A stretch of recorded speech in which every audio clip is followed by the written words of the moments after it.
Welcome, curious minds and sleepy souls. You've entered the calm world of the Sleepy Oceanographer, where the sea whispers its secrets, and even the most mysterious creatures reveal their hidden beauty. Tonight, we're diving deep into one of the ocean's most enchanting beings, the octopus. With 8 arms, 3 hearts, and multiple brains, the octopus is not just intelligent, it's otherworldly. But how do all those brains work together? That's what we're here to gently explore. Before we begin, I'd love to know, where in the world are you watching from? Leave a comment and share your corner of the ocean blue planet with us. Now take a deep breath. Imagine the soft sway of seaweed, the quiet pulse of the current, and let's begin. The octopus is unlike any other creature in the sea or on land.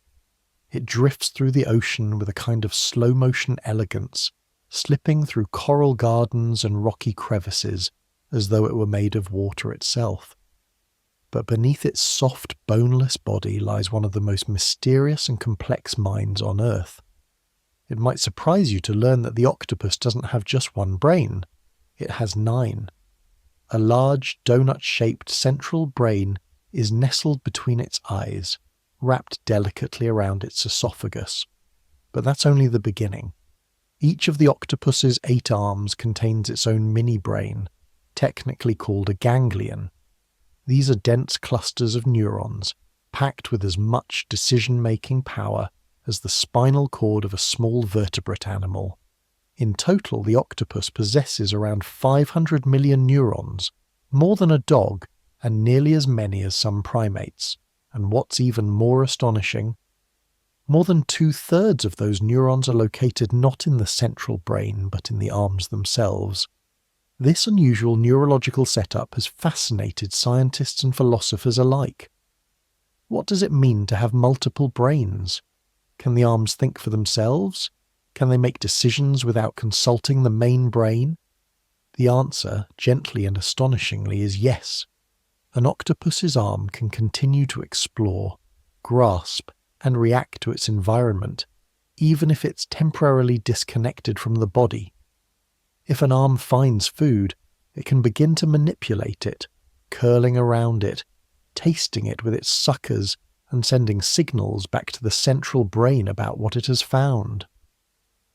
But that arm doesn't wait for instructions. It takes initiative.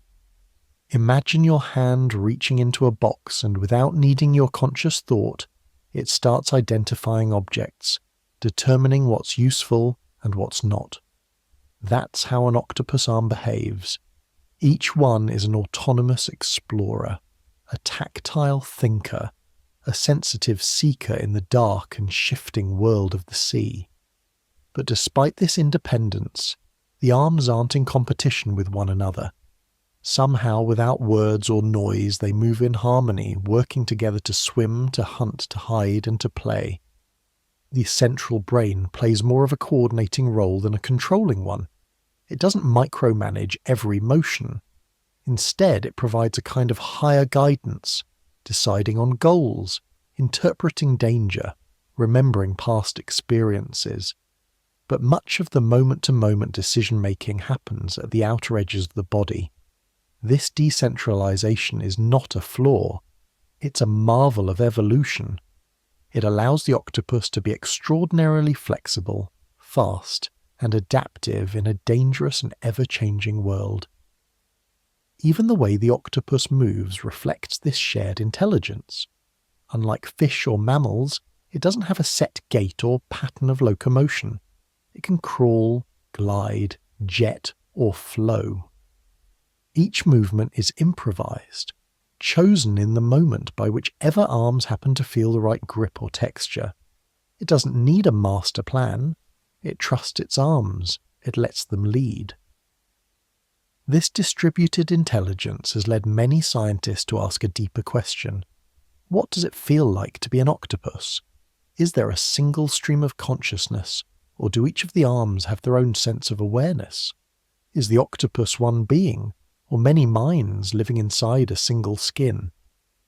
While we may never know for sure, watching an octopus, its skin shimmering with colour, its arms curling and stretching like living thoughts. You get the sense that you're witnessing a different form of intelligence altogether. Not better, not worse, just beautifully, profoundly different. And in that quiet mystery, in the silent teamwork of its many minds, the octopus invites us to imagine new ways of being, ways where thinking doesn't always begin in the head, but in the body, in the senses, in the touch of the world around us. Each arm of an octopus is more than just a limb. It is, in a very real sense, a mind of its own. When we think of arms or legs, we imagine tools directed by the brain, like puppets moved by invisible strings. But in the octopus, this relationship is entirely different. Its arms are not passive instruments. They are decision makers, feelers, thinkers. They have the ability to operate independently, to react, to learn, and even to remember. If the octopus's central brain is like a ship's captain, then each arm is like a skilled crew member, capable of following orders, but also capable of acting on its own judgment when needed. Inside each of the octopus's 8 arms lies a dense bundle of neurons called a ganglion. Each ganglion contains roughly 40 million neurons, more than you'll find in the brain of a frog. These neural clusters don't just relay information, they process it. They can sense the environment through touch and taste. They can adjust their grip based on texture. They can explore nooks and crannies without needing to ask for guidance from the central brain. This means that if an octopus is hunting, each arm can scan the environment independently, probing coral holes, turning over stones, and testing for prey. One arm might find a crab and begin capturing it while the others continue their search. The arms can multitask. They can respond to new stimuli immediately, without waiting for a signal from the brain. In fact, experiments have shown that even when an arm is removed from the body, it can still react to touch, move toward food, and try to manipulate objects. For a short time, it continues to function as if it were still part of the whole. This independence gives the octopus an extraordinary advantage. In the complex and often perilous world of the ocean floor, filled with shifting sands, hidden predators, and elusive prey, the ability to respond instantly is a matter of survival. There is no time to send a message up to the brain and wait for a decision. Instead, each arm must act quickly, guided by its own perception, its own tactile awareness, its own small portion of the octopus's overall intelligence. The arms are not just reactive, they are explorers. Every one of them is lined with hundreds of suckers, each capable of delicate movement and rich sensation. Each sucker can taste what it touches. Imagine having fingers that could taste salt, sweetness, or the chemical signature of a fish. That's what life is like for the octopus. Its arms don't just feel the world, they interpret it. And yet, as autonomous as each arm is, they still function together with remarkable coordination. They don't tangle or contradict one another. They flow like dancers in perfect rhythm, adjusting and cooperating without conscious command. How do they do this? It appears that while each arm can think independently, they also communicate with each other through local neural circuits. This creates a kind of shared awareness, a distributed mind in constant dialogue with itself. Some researchers have described this as embodied cognition, the idea that thinking doesn't only happen in the brain, but throughout the body. For the octopus, intelligence is not centralized. It is diffused, spread out, alive in every limb. When it moves, it does so with a wisdom that emerges from the entire organism, not just the top. Even more fascinating is the way this structure allows for creativity. An octopus solving a problem, like opening a jar or escaping from a tank, doesn't rely on a single strategy.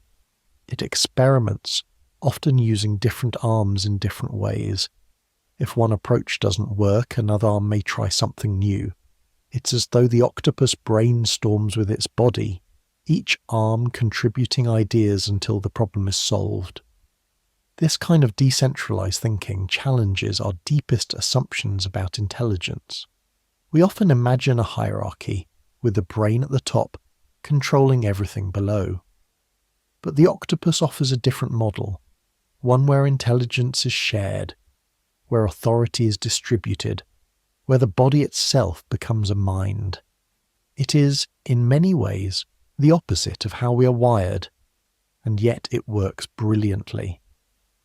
So the next time you see an octopus gracefully extending its arms, remember, each one is not just a tool, it is a mind, a sensing, deciding, feeling part of a whole, a mini brain in motion. Together these arms form one of nature's most exquisite networks, working in harmony to navigate the dark, beautiful world beneath the sea. Deep within the octopus's soft, rounded head lies its central brain, a marvel of evolution unlike anything else in the animal kingdom. It is shaped like a donut, with the esophagus passing straight through its centre, a design as strange as it is fragile. This brain, though often overshadowed by the more dramatic story of the arm brains, plays a vital and mysterious role.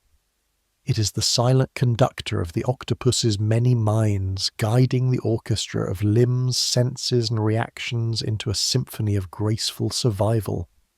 The central brain contains around 180 million neurons, far fewer than the combined total found in the arms, but concentrated in ways that allow for complex decision-making, learning and memory. It is located between the octopus's two keen eyes, and it receives a constant stream of information from every part of the body. Visual data from its wide, intelligent gaze, tactile signals from each of the arms, chemical cues from its skin and suckers, and subtle changes in the water around it. But unlike the brains of most vertebrates, which act as strict overseers of all bodily function, the octopus's central brain operates more like a collaborative leader. It does not issue commands to every limb at every moment. Instead, it decides on broader intentions, such as exploring a cave, escaping a threat, or hunting prey, and then allows the arms to carry out these intentions with their own problem-solving intelligence. This creates an elegant and efficient division of labour. The brain sets the overall direction, while the arms figure out the details. One of the central brain's most important jobs is integrating the diverse experiences of the arms into a unified understanding of the octopus's environment. Each arm may be exploring a different space, touching different textures, or encountering different creatures. The brain must collect this information, piece it together, and build a coherent mental map of the world. This integration allows the octopus to make informed choices, where to move next, whether to stay hidden, or whether to strike. Remarkably, the brain also plays a role in shaping the octopus's behaviour over time. These creatures are capable of long-term memory and observational learning. In laboratories, octopuses have been seen watching other individuals solve puzzles, then copying the solutions themselves. They can remember which containers held food, which surfaces were safe, and even which humans treated them kindly or poorly. Such behaviours suggest a capacity for awareness, even personality, traits not commonly associated with invertebrates. The central brain is also responsible for more abstract processes. When an octopus is at rest, it may suddenly flash colours across its skin, change textures, or ripple its arms in dreamlike movements. Scientists believe these behaviours could be the result of internal simulations, imaginings of past experiences, or even something akin to dreaming. During these moments, the central brain is not simply reacting to the world, it may be reflecting on it, running through scenarios, or preparing for what might come next. Unlike most animals, the octopus has no rigid skeleton and no clear body plan. Its flexibility demands constant adaptation. The central brain helps it manage this fluidity. It can adjust posture, control buoyancy, and coordinate the movements of its funnel for jet propulsion. It can shift its body shape and colour in milliseconds, using its brain to control thousands of pigment cells called chromatophores. This ability to camouflage so effectively to become seaweed or stone is a sign of rapid and precise neural control. Perhaps most mysterious of all is the question of consciousness. Does the octopus's central brain give rise to a unified sense of self? Or is awareness diffused throughout its body, with the brain acting more as a hub than a home? While we cannot answer this with certainty, the way the central brain operates, sharing control, listening to multiple sources, and guiding without dominating, suggest a model of intelligence that is less hierarchical and more cooperative. In many ways, the octopus's brain is like the ocean it lives in, fluid, layered, mysterious. It flows between order and chaos, between instinct and reason, between body and mind. It does not insist on control, but rather facilitates a beautiful kind of trust. Trust in the arms, trust in sensation, trust in the moment. And in this gentle partnership between a central brain and 8 intelligent limbs, the octopus reveals a new way of being, a way in which thought is not centralized, but shared. Where wisdom does not rise from dominance, but from harmony. Where the mind is not a fortress, but a network. So the next time you watch an octopus glide across the seafloor, changing colours, stretching and curling with serene precision, remember, at the centre of it all, hidden behind those ancient eyes, is a brain not just thinking, but listening, balancing, and guiding the quiet genius of the creature's many minds. Beneath the surface of the octopus's strange beauty lies an even deeper wonder, the silent language flowing between its multiple brains. How do the 8 semi-independent arm brains and the central brain communicate with each other? How do they coordinate movement, solve problems, or respond to danger as a united being without speaking a single word, without even thinking in the way we understand thought? The answer lies in a delicate, intricate system of neural connections, a living web of communication more mysterious and graceful than anything found in the machines we build or even the bodies we know. To understand how the octopus's brains talk to each other, imagine for a moment standing in the middle of a dense forest. All around you, trees are whispering, but not with sound. They pass information underground, through roots and fungal threads. Signals move not in words, but in pulses, in chemistry, in electricity. This is how the octopus's internal world works. Its central brain and its arm brains are connected by a vast network of nerves and ganglia, a web of biological wiring that allows for rapid, constant exchange of information. And just like the forest, it is mostly silent, but alive with meaning. Each arm contains not only its own brain, but also thousands of sensory receptors, specialized suckers that can taste, feel, and sense pressure. These receptors constantly collect data from the world. The roughness of a rock, the softness of sand, the scent of a nearby crab. That data doesn't always need to travel all the way to the central brain to be processed. Much of it is handled locally. But when something important happens, say, a prey item is found or a predator looms, messages are relayed inward.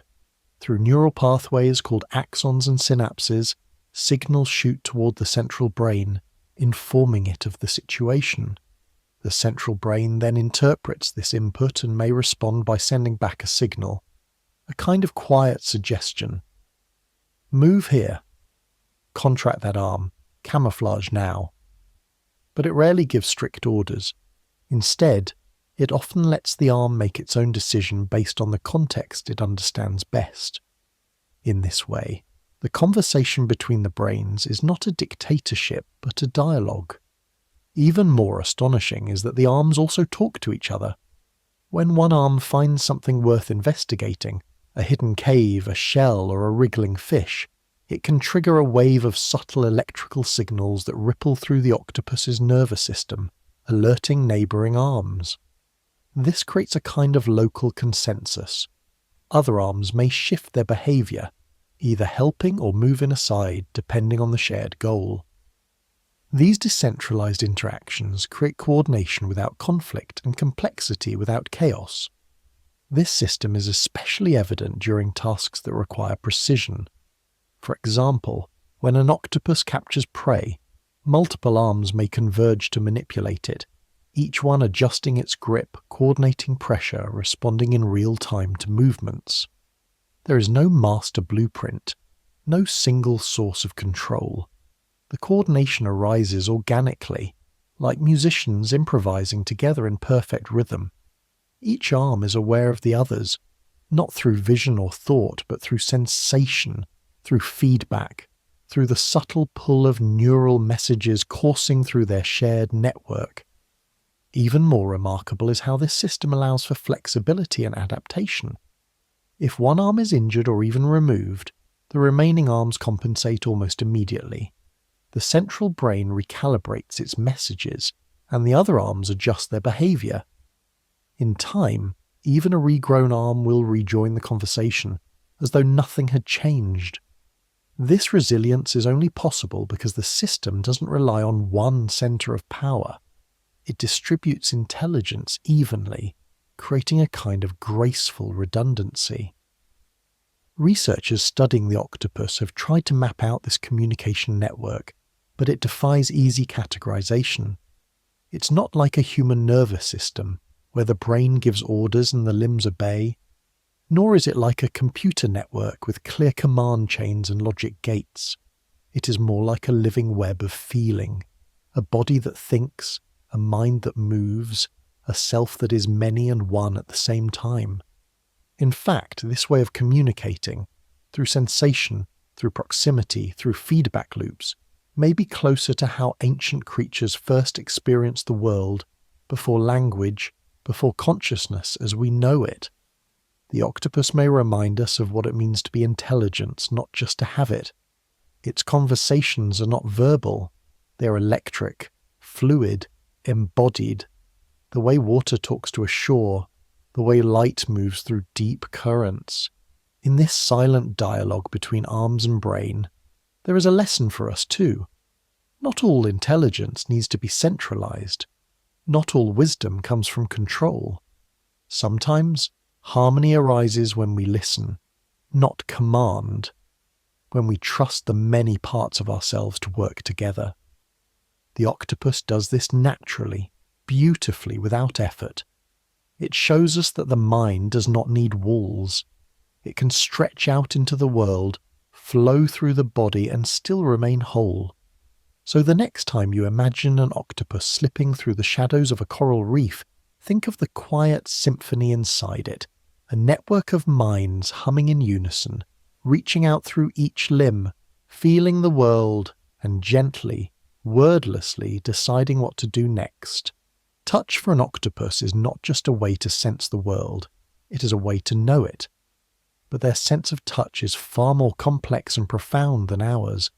It is not limited to simple pressure or texture. For the octopus, touch is layered with meaning. Every contact with the world is also a taste, a feeling, a decision, and perhaps even an emotion. The octopus doesn't just touch its environment, it interacts with it on a deeply intimate, almost poetic level. Each of the octopus's arms is lined with rows of specialized suckers, and each sucker is a marvel of nature. A typical adult octopus has over 2,000 of these sensitive structures, each capable of moving independently, each a tiny portal through which the octopus absorbs information. These suckers can grip with incredible force, allowing the octopus to anchor itself to rocks or pry open stubborn shells. But more than that, the suckers are equipped with chemoreceptors, cells that can detect chemical signals in the water. In simpler terms, they can taste everything they touch. Imagine running your fingers along a wall and immediately knowing not just its texture, but its composition, its age, its temperature, and even whether something edible once touched it. That is the experience of the octopus. Its suckers gather an astonishing amount of information from the briefest brush against an object. And because each arm has hundreds of these suckers, the octopus is constantly sampling, scanning, decoding the world through an intricate mosaic of taste and touch. This fusion of senses allows the octopus to understand its environment in a way that no human ever could. While we rely heavily on our eyes to make sense of the world, the octopus relies on its arms. Even in pitch blackness, deep under the sea, beneath rocks, or inside narrow crevices, it can build a mental map of its surroundings, using only the feedback from its limbs. The arms move with purpose, but also with curiosity. They explore like independent seekers, investigating every surface, pressing, curling, gently probing for secrets hidden to the eye. What's even more fascinating is how quickly the octopus interprets what its arms find. The information gathered by a single sucker is sent to the local arm brain, and often processed right there. If needed, the information can be relayed to the central brain, where it is integrated with input from the eyes and other senses. But there's rarely any hesitation. The octopus does not deliberate in the way we do. It reacts, it adjusts, it understands.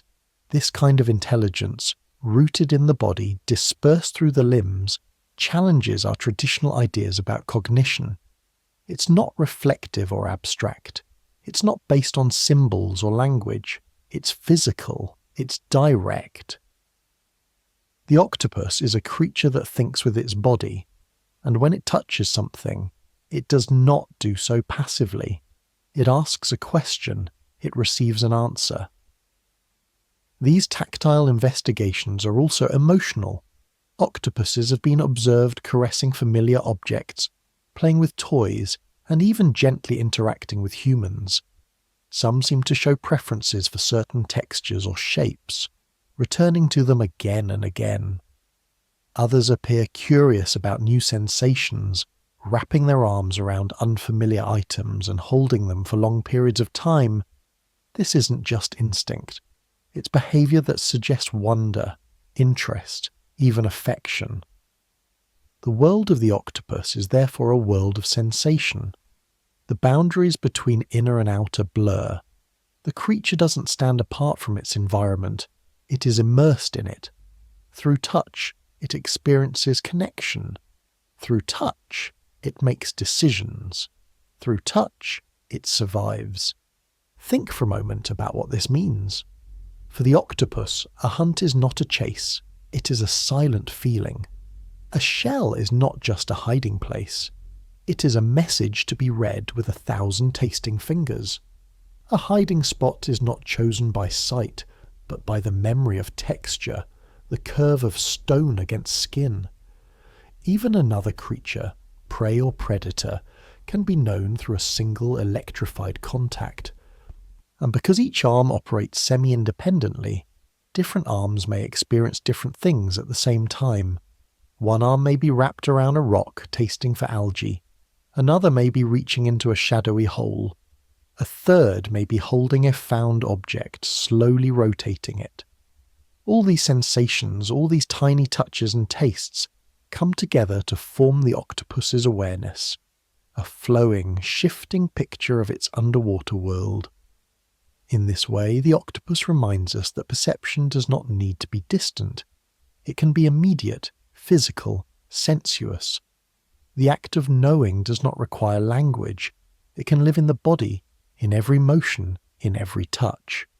The octopus's way of thinking is tactile, intuitive, direct, and perhaps in its quiet, gliding grace, it shows us another way to engage with the world, not just with thoughts, but with presence, not just with ideas, but with feeling. So the next time you imagine an octopus reaching out with one of its long, searching arms, remember what's happening in that moment. It is not simply touching the world, it is communing with it. It is learning, sensing, responding. It is thinking, not from a distance, but from within the contact itself. It is a creature whose mind lives in its skin, whose thoughts move through its fingers, and whose deepest understanding of the universe begins with the soft, silent language of touch. The octopus is one of nature's most astonishing examples of unity and diversity. With 9 brains and 8 arms that can act independently, it may seem like a creature destined for chaos. A body divided, each limb following its own agenda, each brain making its own decisions. And yet what we find is the exact opposite: elegant coordination, graceful movement, and a calm, synchronized dance of intelligence. The octopus is a paradox come to life, independent but united. Each arm of the octopus is a master of autonomy. It can explore, analyze, decide, and even remember on its own. But it never seems to get in the way of the others. If one arm is reaching into a crevice for food, the others move smoothly aside. If 2 arms start to investigate the same object, they do not fight for control. They collaborate, shifting their positions, adjusting their grip. This coordination arises not from orders given by the central brain, but from something much more subtle, a constant flowing conversation between the arms, a feedback loop of sensation and movement that allows each limb to adapt to the others in real time. This kind of self-organization is rare in the animal world. Most creatures rely on centralized control, a single brain directing all bodily functions. But the octopus trusts its limbs. Its central brain does not micromanage. It sets the general intention: hunt, escape, explore, and then lets the arms figure out the details. The arms negotiate amongst themselves, passing information through neural circuits that bypass the central brain entirely. It is a model of decentralized intelligence, where each part is intelligent in itself, yet contributes to a greater whole. And still the octopus remains one animal. It never tears itself apart. It never moves in a confused tangle. It flows as if guided by a single will. This is because, despite their independence, the arm brains are not isolated. They are connected by bundles of nerves, by shared chemistry, by common purpose. When one arm detects danger, say, the brush of a predator, it doesn't just react. It sends that signal through the system. The message races down the neural web, alerting the rest of the body. The central brain may join in interpreting the signal, but the first response comes from the arms themselves. Within moments, the entire octopus reacts, squeezing into a crevice, ejecting ink, changing color, or jetting away. This balance between independence and unity makes the octopus a master of adaptation. In unfamiliar environments, it doesn't need a full map to survive. Each arm serves as a scout, a sensor, a decision maker. The octopus explores the world in pieces and then brings those pieces together into understanding. In a way, its entire body is a field of perception, a living, flexible net cast out into the sea, always learning, always responding. Even in moments of stillness, the arms remain alert. They shift gently, adjust their positions, respond to the smallest stimuli. One arm may rest, while another moves with purpose. This constant background activity creates a kind of readiness, a state where the octopus is never truly unaware. Even when it appears calm, it is always connected, always listening to itself. But what's most extraordinary is how this inner communication leads to cooperation. The arms of the octopus do not compete. They do not act purely for themselves. Instead, they show a remarkable willingness to yield, to support, to contribute. One arm may lead while others follow, then another may take the lead. This fluid hierarchy shifts moment to moment, based on need, opportunity, or sensation. There is no rigid plan, only an ongoing process of negotiation, of quiet teamwork that never needs to be taught or rehearsed. In humans, such cooperation takes effort. We practice, we learn roles, we build systems to align our actions. But the octopus carries this coordination within its body. It is instinctual, it is natural, and perhaps it is wiser than we think.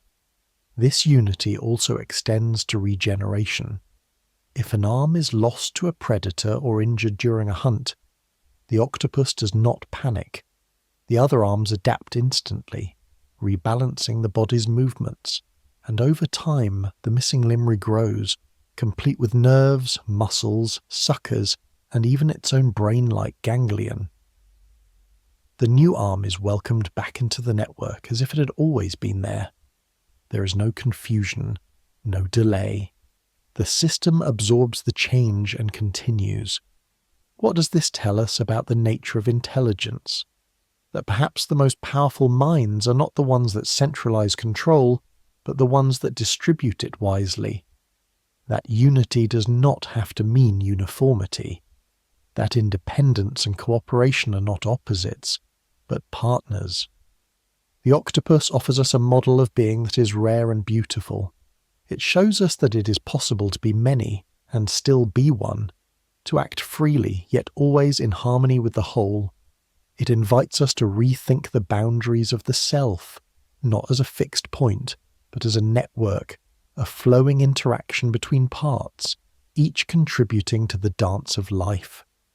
When you watch an octopus glide through the water, curling and extending its limbs in perfect rhythm, you're witnessing this delicate unity and motion. Each arm moves with purpose, yet never alone. The body is a conversation, a living orchestra of independent minds tuned to the same melody. It is, in its own quiet way, a lesson. That wholeness is not found in control but in connection. That the parts of us, our thoughts, our feelings, our actions, can move in concert, not because one dominates, but because all listen.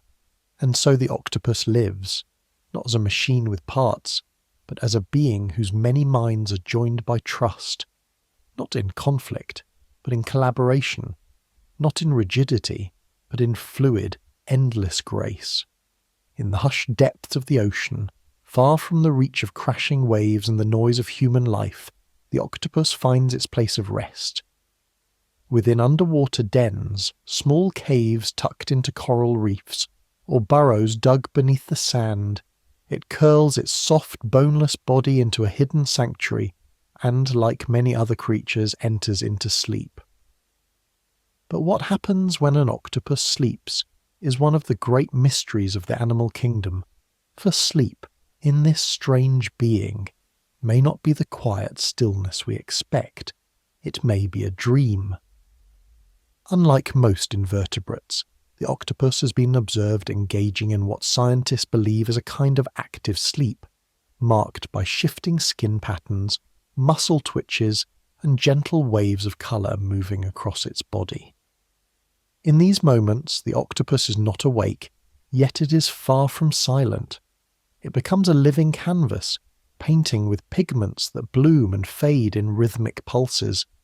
Stripes flash across its arms, dots appear on its mantle. The colours ripple like memories, like scenes playing out in some hidden theatre of the mind. Could it be that the octopus is dreaming? To understand this, we must first understand how octopuses sleep. Like humans, they seem to go through different stages of rest. One stage resembles what scientists call quiet sleep. The body is still, the colours subdued, the limbs relaxed. But then, quite suddenly, the octopus begins to change. Its skin shifts rapidly through patterns it normally uses for hunting or camouflage. Its suckers contract slightly. Its eyes move beneath closed lids. This second stage bears a striking resemblance to rapid eye movement sleep, REM sleep, the stage in which humans and other mammals dream. This discovery is astonishing because it suggests that the octopus, a creature so evolutionarily distant from us, may experience something deeply similar to our own inner world of dreams. Unlike mammals, which evolved dreams through a shared ancestry, octopuses come from an entirely different branch of life. Our last common ancestor may have lived more than 500 million years ago.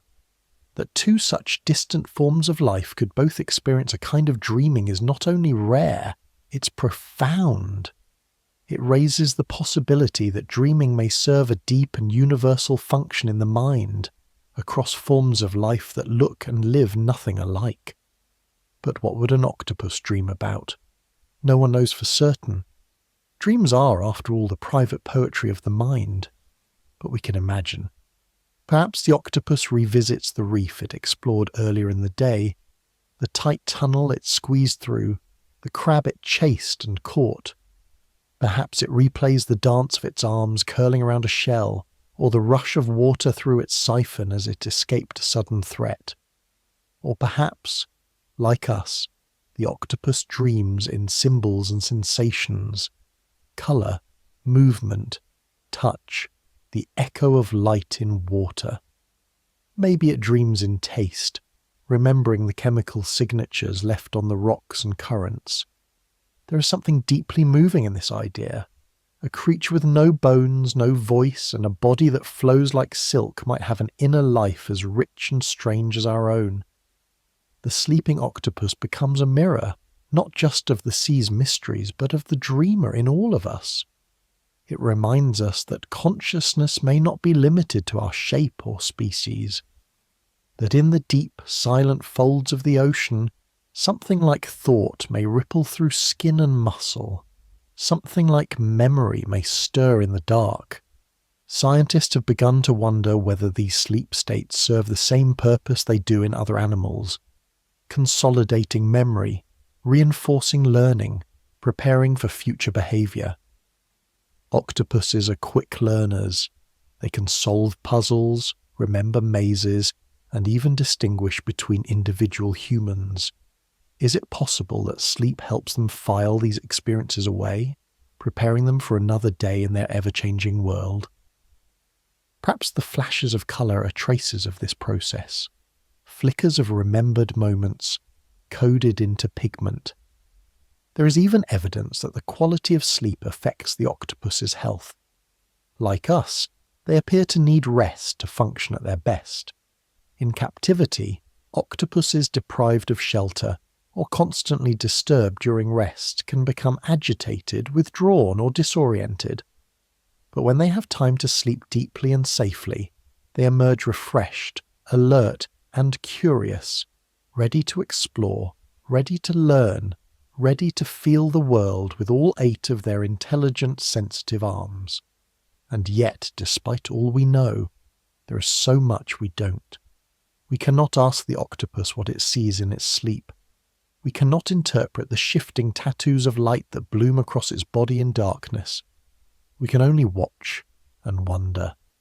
We can only bear witness to a moment of quiet beauty, a creature adrift in a state of mystery, dreaming perhaps of coral and current, of prey and play, of touch and escape. In this state, the octopus seems suspended between 2 realms, the real and the imagined, the present and the remembered. Its body, even in sleep, continues to express itself, and maybe that is the most beautiful part of all. That for the octopus, dreaming is not locked inside a brain. It spills out into the world, painting dreams across skin like waves on the surface of the sea. So the next time you imagine an octopus resting in its rocky den, think of what might be happening beneath the stillness. Think of the deep rhythms of its inner world, the silent flickers of colour that hint at secret stories. In the quiet of the ocean, in the gentleness of its breath, a creature older than time itself may be dreaming. Not like us, but not entirely unlike us either. Dreaming perhaps of the sea it knows and the sea it has yet to explore. The octopus is a creature of such profound fluidity that it often seems to defy the rules of biology altogether. Where we expect structure, it offers softness. Where we anticipate symmetry, it offers improvisation. Unlike almost every other animal of its size and complexity, the octopus has no skeleton, no bones, no rigid frame, not even a backbone to orient its shape. and yet it moves with astonishing purpose and control. It swims, crawls, squeezes, stretches and flows. Its body is not confined. It is a sculptor of itself, constantly reshaping, constantly responding. It is a body without boundaries. This unique physical form opens possibilities no other animal can access. Because it lacks bones, the octopus can pass through openings no wider than its beak, the only hard part of its body.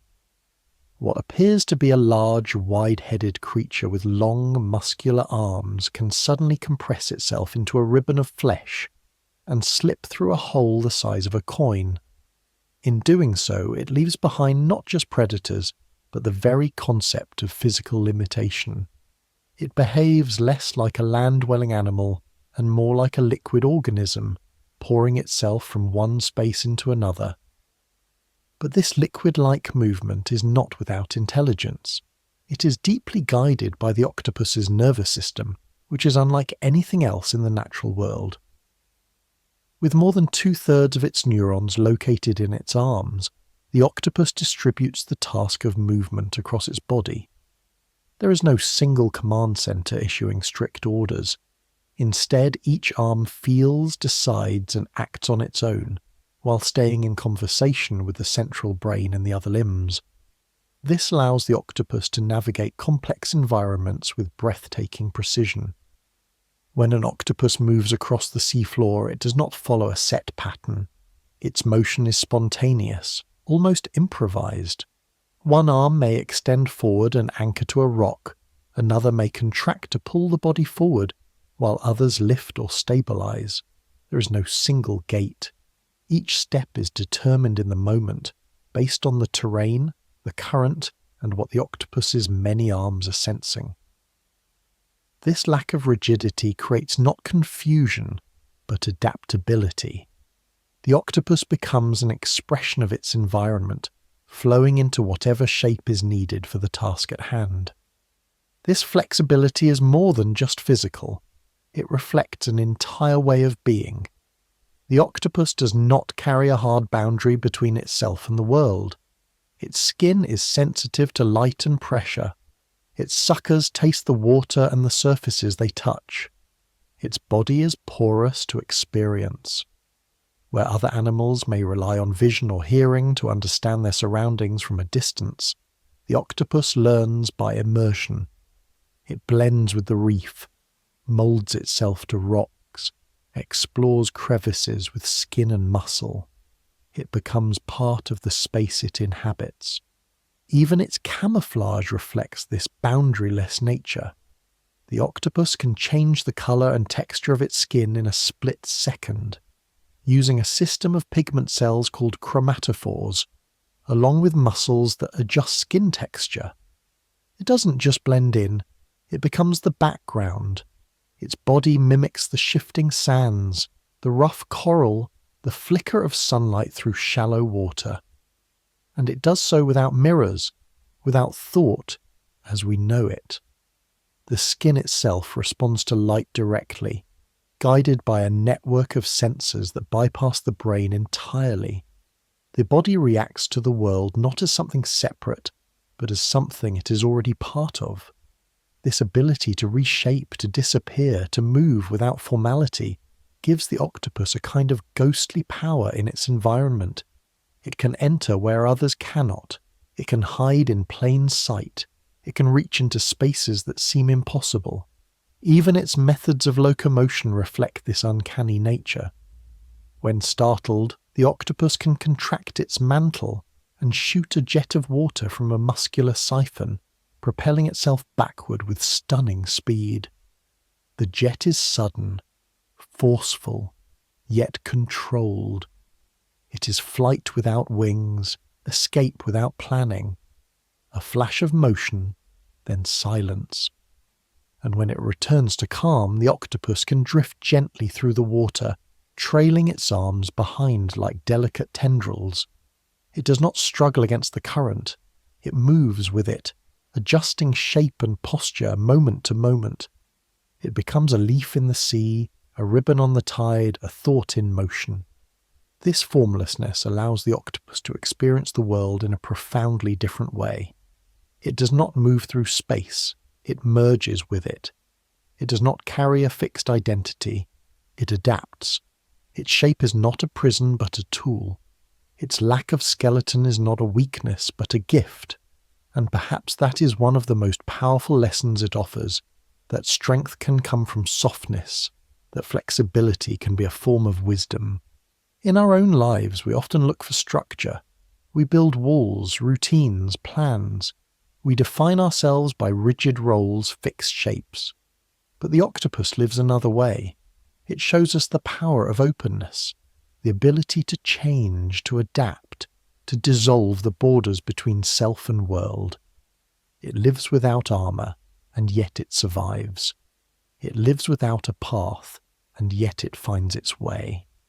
It teaches us that sometimes the truest intelligence is not the one that controls, but the one that yields.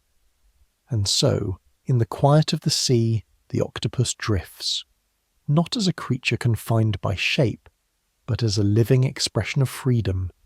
It is mind and body in perfect partnership, each moment of movement a question and an answer. In its dance through coral and current, it reminds us that to live without boundaries is not to be lost, it is to be free. There is something deeply humbling about the octopus, not just in the way it moves or the way it thinks, but in what it reveals about the very nature of intelligence and adaptation. The octopus, with its 9 brains, 3 hearts, and ever-shifting body, is more than just an animal. It is a living paradox, a creature whose existence challenges everything we thought we knew about the limits of the mind. And yet, within its strangeness lies a quiet wisdom, a set of lessons written not in books or spoken in words, but lived through the elegant movements of its many arms. The octopus teaches not with language, but with being. What does it teach us? One of the most powerful lessons the octopus offers is the value of decentralized intelligence. In our human world, we often imagine intelligence as something contained, something that lives inside the skull, that belongs solely to the brain. But the octopus dissolves that notion. Its mind is not confined to a single place. It is dispersed throughout its body, alive in its limbs, sensitive in its skin, curious in its suckers. It shows us that thinking does not have to be a top-down process. Decisions can arise locally. Coordination can emerge from communication, not control. In fact, the octopus thrives precisely because it doesn't rely on one command center. Each part of its body is trusted to do its job, to make sense of its surroundings and to contribute to the whole.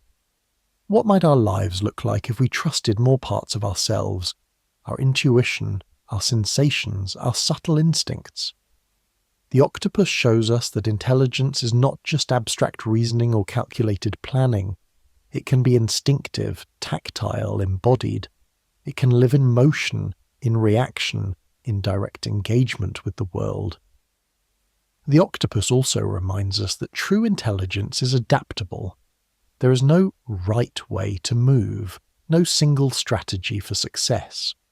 The octopus invents its behavior moment by moment. One day it may sneak up on prey with silent grace. The next it might explode in a cloud of ink and dart away like a shadow. It can solve problems with creativity, using shells as armor or using coconuts as mobile shelters. It can escape from tanks, unscrew lids, remember mazes. But it doesn't approach problems with rigidity. It tests, it feels, it tries. And if something doesn't work, it changes. Flexibility is not a weakness.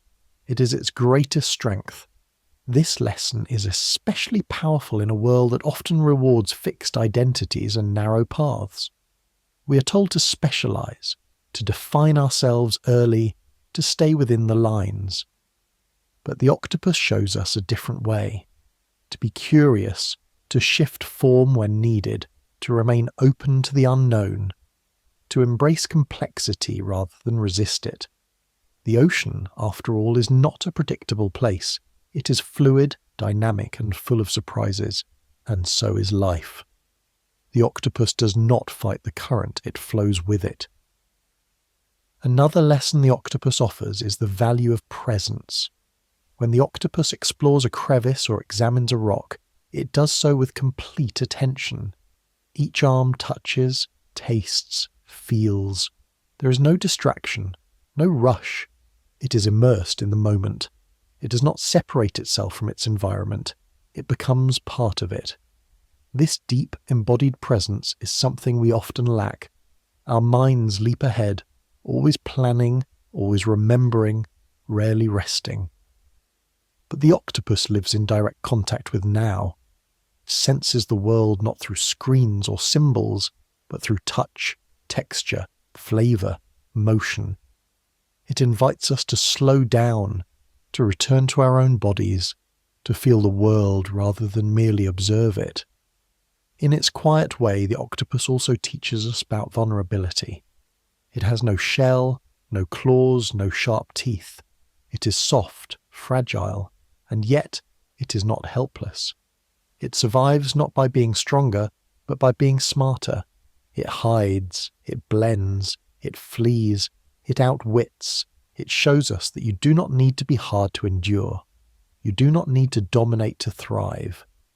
Vulnerability, paired with intelligence and creativity, can be a kind of superpower. Even in the way the octopus forms relationships with its environment, there is a lesson. Some octopuses collect objects they find valuable, shells, stones, bits of debris.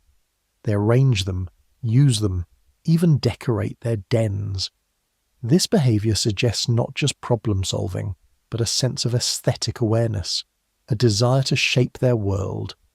It may not be art as we know it, but it is expression. It is interaction. It is meaning drawn from matter. And perhaps most haunting of all is the brevity of the octopus's life. Most octopuses live for only a year or two. Some, like the giant Pacific octopus, may live a bit longer. But even the most intelligent among them live quickly and die soon. They come into the world, learn, adapt, create, and then vanish. There is no long childhood, no generational wisdom passed down. Each octopus must discover the world anew. Each one must invent its own understanding.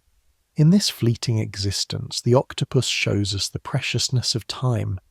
It teaches us that a meaningful life is not always a long one. It is one that is lived fully, curiously, and authentically. The octopus does not waste its days pretending to be something it's not. It simply is. And in that being, it reveals something beautiful and real. So what can we learn from this quiet creature of the deep? We can learn to think beyond the head, to trust the wisdom of our bodies. We can learn to adapt, to shift, to reinvent ourselves when needed. We can learn to be fully present, to feel the world with every part of our being. We can learn that strength does not always roar. Sometimes it glides, unseen. We can learn that intelligence is not only measured in words or tools, but in the way we respond to life's currents. And finally, we can learn that even in the briefest flicker of time, there is room for brilliance, for mystery, and for the gentle grace of a creature that, without speaking a word, teaches us everything we forgot we already knew. As the journey through the strange and wondrous world of the octopus draws to a close, we find ourselves in a quiet, reflective space, a place not of answers, but of awe. The octopus, so alien in form, so fluid in motion, has brought us to the edge of what we understand about intelligence, perception, and life itself. It has shown us a model of consciousness that does not need symmetry or central control, a body that lives without bones yet moves with purpose, a being that seems stitched together from contradiction and mystery. And now, as we leave it behind, we drift deeper, not into facts, but into feeling. Imagine the octopus in its natural realm, a silent reef lit by filtered sunlight drifting down through turquoise water. Fish flicker in the distance. Sea anemones pulse gently on the rocks. A gentle current stirs the sand. Hidden in a nook between stones, barely visible except for the faint curve of a tentacle, lies the octopus. It watches. It breathes. Its skin shimmers ever so slightly, an echo of movement, a murmur of memory. In this moment, nothing threatens it. There is no need to run, no need to hunt. It is simply there, part of the reef, inseparable from the rhythms of the ocean. This is the essence of the octopus, not domination but harmony, not resistance but flow, not fixed identity but change. It is hard in the human world to live this way. We build walls, both literal and psychological. We divide ourselves from nature, from one another, from even the parts of ourselves that seem too soft, too strange, too unknowable. We create firm shapes and firm answers. But the octopus exists in a state of openness. Its intelligence is not about imposing order, but about listening through touch, through taste, through the flex of muscle and the pull of water. And in its silence, it speaks. It speaks of a life not driven by rigid purpose, but by curiosity, of a mind that does not seek to conquer, but to experience, of a self that does not stand apart from the world, but merges with it. The octopus does not draw a boundary between what is itself and what is other. Everything it touches becomes part of its map. Everything it senses becomes part of its awareness. It lives in communion, not separation. And perhaps that is why we're so drawn to it, not just because it is strange, but because it reflects something we long for. The ability to be many things at once, the ability to respond instead of control, the ability to adapt without losing who we are. The octopus embodies this perfectly, not through effort, but through nature. It has no skeleton, but it is never without structure. It has no voice, but it is never without expression. It has no long memory, but it lives each moment with clarity. As we watch it glide across the seafloor, arms rippling with muscle and light, we realize we're witnessing more than biology. We're witnessing a philosophy in motion, a way of being that says, you can be soft and strong. You can be fluid and wise.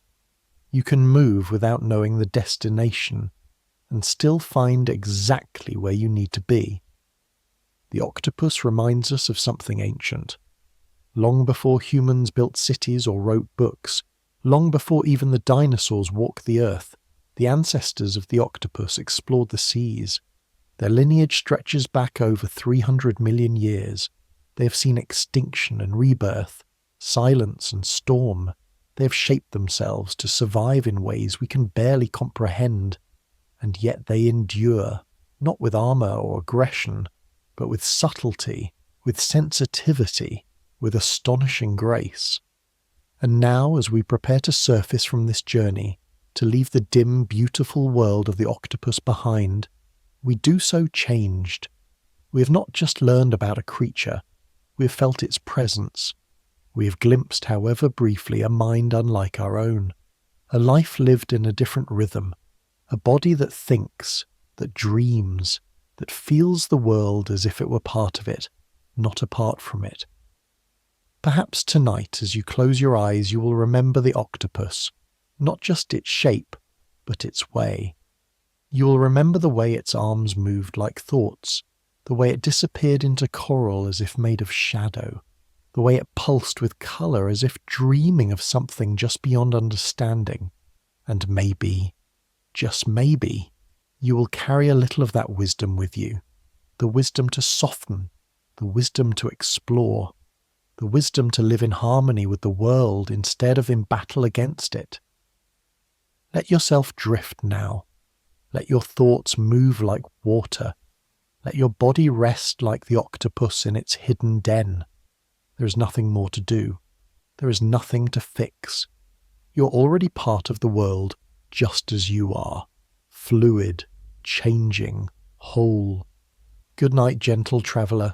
The ocean's quiet now, and somewhere below, in the stillness of the reef, a creature with 9 minds and no bones dreams in silence.